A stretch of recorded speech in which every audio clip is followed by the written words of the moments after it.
Nadroga ang PNP sa naging pahayag na walang naitalampatay mula nang suspindihin ang illegal drug operations. Nagbabalik si Lala Babilon. Binueltahan ng Philippine National Police ang pahayag na walang naitalampatay simula nang suspendihin nito ang operasyon kontra illegal na droga. Ayon sa datos ng PNP, mahigit 2,000 ang nasawi na drug suspects mula nang ipatupad ang oplan lang sa nasabing mahigit 2,000. May mga kaso rin naman kasi ng vigilante killings.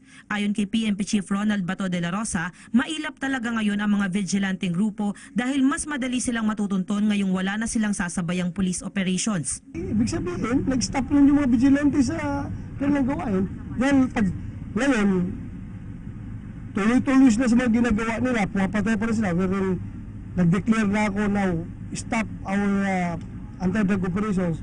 Meron pa rin namamatay na gano'n. Di madali na silang habulin. Samantala, ayon sa tagapagsalita ng PNP na si Senior Superintendent Leonardo Carlos, hindi pa rin titigil ang pulisya sa pagpapatupad ng batas. Ang pagkakaiba umano ngayon, wala na munang mga planadong operasyon ng pulisya tulad ng Oplan Tokhang at Oplan Double Barrel. Sinagot din ni Carlos ang pahayag ni Senator Laila de Lima na PNP di umano ang pinakaorganisadong kriminal na grupo. Aniya, mas marami pa ring mga pulis ang matinong magtrabaho. That's very sweeping Tingnan lang ho natin yung resulta ng ginagawa ho ng Philippine National Police. Yun nga ho, sinasabi namin dito, yung gawain ho ng iilan, hindi naman ho yun yung Philippine National Police. Pansinin ho natin na mas marami ho talaga yung mga matitinong pulis nagsasakripisyo araw-araw. Kasunod ng pagsuspinde ng PNP sa kanilang mga operasyon kontra droga, walang naitalang namatay na drug suspect sa buong magdamag sa Metro Manila. Para sa CHR o sa Commission on Human Rights, ang pagsuspinde ng PNP sa kanilang anti-drug operations ay pag-ako raw ng kapabayaan at pang-abuso sa kampanya kontra droga ng administrasyon. Live mula sa Quezon City, may report si Ivan Mayrina. Ivan? Yes, Jessica, itong internal cleansing daw ang bibigyan prioridad ngayon ng pambansang pulisya kasunod ng suspension ng Oplan Tokhang. Pero isa pa raw sa kailangan sagutin ng pulisya sa ngayon ay ang tanong kung tunay nga bang nagiging matagumpay ang tinatawag na all-out war ng gobyerno kontra sa droga. Tahimik ang nagdaang magdamag sa Metro Manila kasunod ng pagsuspindi sa Oplan Tokhang at mga operasyon kontra droga ng PNP. Tanungin natin mga sarili natin bakit dahil ang covered lang ng instruction ng Chief PNP dapat yung PNP. Bakit parang pati yung mga vigilante sumunod? Na wala sila napatay, walang riding in tandem, walang pinasok sa mga scientists. Mas mabuti na raw ito ayon kay PNP Chief Ronald Bato de la Rosa para mabisto na ang mga vigilanting nakikisakay di umano sa kampanya kontra droga. Nag-declare na ako now, stop our anti-drug operations. Meron pa rin namamatay na gano'n. Di madali na silang habulin, madali silang ma-identify dahil sino pang gumagawa niyan. Sa Caloocan City na may pinakamaraming deaths under investigation, binuwag ng lahat ng mga station anti-illegal drug unit o SAID. Na-observe din natin na wala tayong death under investigations simula nung na-declare ng ating mahal na Pangulo at ating Chief PNP. Himahimayin namin kung anong mga possible na suspects or any personalities or groups na pwedeng responsible dito mga DUI. Kung tahimik sa Metro Manila sa San Mateo Rizal, isang drug suspect ang napatay. Ayon sa pulisya, bigla raw pinaputukan ng suspect na si Tamano Hani Kasan ang kanilang sasakyan kaya napilitang gumanti ang mga pulis. Paglilinaw ng pulisya, wala silang operasyon sa lugar kung saan nangyari ang pamamaril. Ang pagsuspindi sa Oplan Tokhang at mga anti-drug operation ng PNP, ipinag-utos si Pangulong Duterte matapos madawit ang ilang pulis sa isyu ng pagdukot at pagpatay sa Koreanong negosyanteng si Ji Ik-ju. Kasabay nito ang pagbog din sa anti-illegal drugs group ng PNP. Kaya ang Philippine Drug Enforcement Agency o PDEA muna ang mga kasiwa sa mga anti-drug operation. Pero may agam-agam si NCRPO Chief Oscar Albayalde. Nakita naman siguro natin na magiging problema lang naman dito is yung mga street level pushers. Kasi yung PDEA are focused doon sa mga high value targets. Okay. No? So doon lang siguro medyo mapapabayaan ng konti, doon sa street level pushers. Pabor naman ng Commission on Human Rights sa OCHR sa pagsuspindi sa Oplan Tokhang. In effect, is an acknowledgement that there are lapses in their abuses. And we of course call for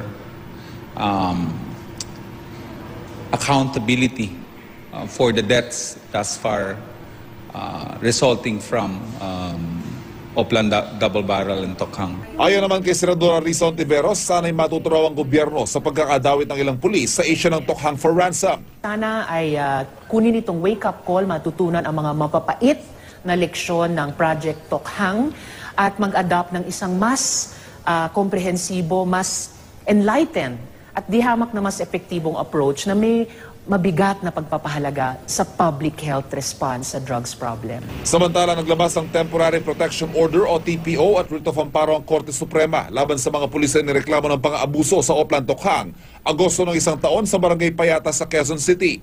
Kabilang sa mga nireklamo si PNP Chief De La Rosa. Sa inilabas sa TPO ng Korte Suprema, bawal lumapit ang mga nireklamo ng hanggang 1 kilometro mula sa tirahan at pinagtatrabahuhan ng mga nagpetisyon. Sumbong kasi sa korte ng mga nagpetisyon, tinatakot daw ng mga pulis sa mga residente para raw manahimik. Kaugnay ng operasyong ikinasawi ng 4 na suspect sa droga at ikinasugat ng isa. Inutusan na ng Korte Suprema ang Court of Appeals na agad i-raffle at dinggin ang naturang kaso. Sa ngayon, naabot daw sa mahigit 500 kaso ng pagkamatay na may kaugnayan sa war against drugs ang pamahalaan ang hawak ng CHR. Jessica, kausap natin kanina ang hepe ng Quezon City Police District at kanyang sinabi na itong suspension ng Oplan Tokhang ay temporary lamang.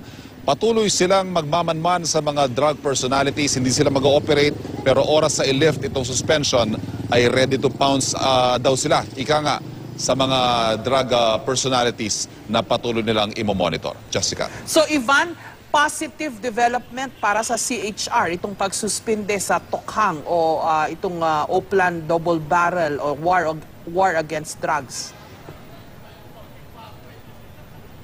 Yes, Jessica, matagal na namang vocal ang Commission on Human Rights, lalo na dun sa mga tanong na itong mga nangyayaring patayan, yung mga nanlalaban, are in fact extrajudicial killings na kailangang imbestigahan at kailangan may mapanagot. Jessica, ang stance kasi ng Commission on Human Rights dito, basta may namatay na drug suspect, drug personality, at ang sinasabi ng pulis ay ito ay nanlaban, kailangan daw it is something that the court should decide kung appropriate nga ba yung ginamit na puwersa ng pulisya para mapatay itong drug suspect. Iyan ang kanilang pinaninindigan. Kaya itong suspension ng Tokhang na ito, ng Oplan Tokhang na ito at mga anti-drug operations ay isang magandang pagkakataon daw to assess, ika nga, if the police is doing this right.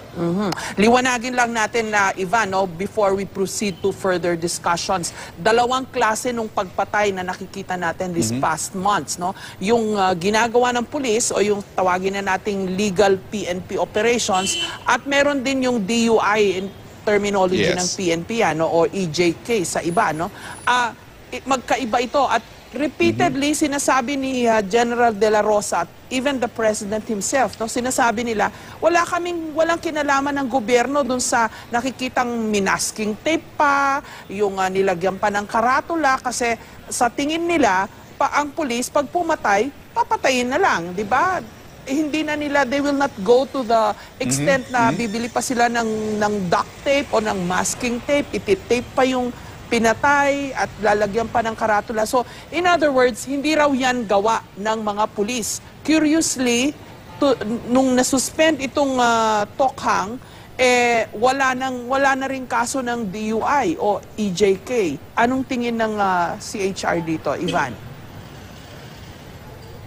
Yes, Jessica, ito nga ay yung coincidence. Parang mahirap siyang i-ignore, ano? Na ang nabanggit nga nitong si Senator Lacson, ang order ay sa pulisya. Pero bakit pati yung mga sinasabing mga vigilante o yung mga sinasabi ng mga pulis na baka naman sila nagpapatayan, yung mga, among the drug gangs, the drug groups, sila nagpapatayan, bakit pati yun ay tumigil. Yan nga, Jessica, ang kailangan daw mapagtuunan ng pansin ngayon ay maimbestigahan niya mga yan at may mapanagot. Dahil as of this date, Jessica, almost 7,000 deaths according to the CHR.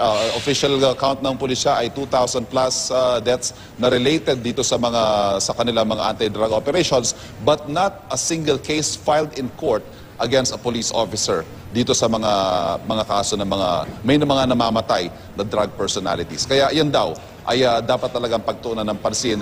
Otherwise, magpapatuloy itong tinatawag nilang culture of impunity o yung walang nananagot at talaga napaka-brazen na mga nangyayaring pagpatay. Kaya tuloy medyo nagkakaroon tayo ng hindi magandang imahe sa international community. Pero ang CHR ba, nagsasagawa ba ng sarili nitong investigasyon sa EJ case o DUIs, Ivan? Kasi ang nakikita ko lang, naririnig ko lang from CHR ay yung pagtuligsa nila dito sa nangyayaring mga patayan. Pero we haven't been updated kung may sarili bang investigasyon ng CHR sa EJK o DUI. Jessica, ang paliwanag nitong si Chairman Gascon sa akin kanina, we can't keep up. Ika nga, kung ang mga nangyaring pagpatay ay 5,000, 7,000, ang hawak nilang kaso nasa 500 lang. Dahil sa dami at sa bilis ng pag-pile up ng mga kaso, kukunti ang kanilang mga tao, marami mga natatakot magbigay ng kanilang mga testimonya, kaya hindi sila makakope doon sa dami ng mga kaso. Ang isa pang problema daw nila, at nananawagan din sila sa prosecution service ng Department of Justice, kumpleto na daw ang kanilang mga ebidensya, marami na silang mga nakalap na mga dokumento at testimonya, pero wala pang naifa-file na kaso ang prosecution service. For whatever reason, nagiging mabagal daw ang mga pagsasampa ng mga kasong yan, which is also a source of frustration para sa CHR.